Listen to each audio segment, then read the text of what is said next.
This is my room.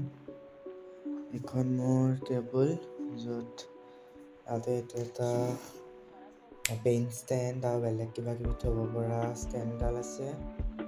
এইটো এটা cute ঘড়ী কিন্তু বেটেৰী নাই। আৰু এফালে মই গোটেই ষ্টিকি নোট সেইখিনি লগাই থৈছোঁ। এফালে এখন উইণ্ডো আছে, এখন বিচনা আৰু এখন চকী, আৰু ইয়াত গোটেই মোৰ কিতাপখিনি আছে।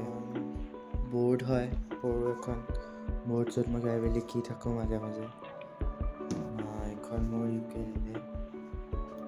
ইয়াত অৱশ্যে একো কাপোৰ কানি নেদেখিব, মানে চব মোৰ মাহঁতৰ ৰুমত থাকে। এইপিনেদি ইটো ৰুমত কানেক্ট আছে।